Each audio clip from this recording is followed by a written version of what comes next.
Team Scheire is inspired by the maker community. The whole program revolves around new technologies, emerging technologies, and how they can make an impact for real-life people with real-life problems. In both cases, we had two people with very specific requests. Look at Lien, she was really asking for specific aesthetical components, for specific symbols. The throne had to be transportable, it hadn't to be too heavy. Once Crystal had collected all wishes of Debby and also created the boundaries in which we could design, we started with brainstorming. We started out with scanning her arm. Around this scanned geometry, we created our design. Within our first prototype, we noticed that transferring the movement from the arm to the device still was a bit wobbly. There was a bit too much play in between the device and her arm. That's why in our second prototype we chose to make it a bit more complex, because we added an extra fixation in the device. So we added internal channels in the part through which a metal cable goes. Once she puts her arm in there, she can easily turn the knob to tighten the device around the wrist. It was really nice to be able to help this person, and also solving the case and seeing the transformation of this person was really satisfying.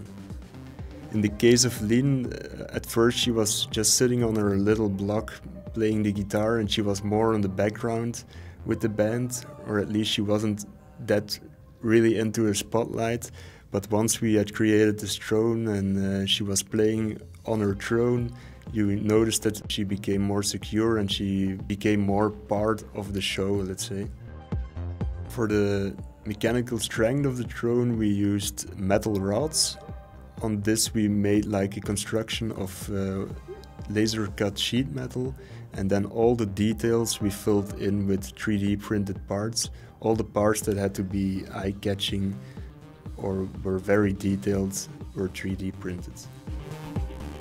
3D printing, the amazing part of it is if you can imagine it, you can make it.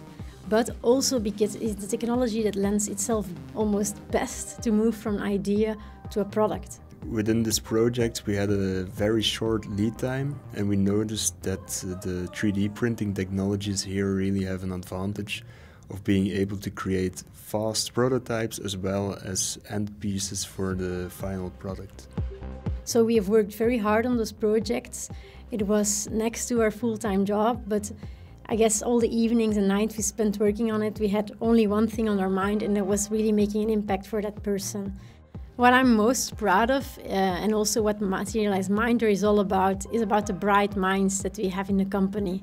Materialise was founded 30 years ago, and I get the chance today to work with engineers and creative that really breed additive manufacturing, and that's amazing. For me, that's really that's a real honor, and as it was an honor to work with Roman on these projects and to see all of his creative capabilities. So yeah, I'm happy that we could share that with the broader public.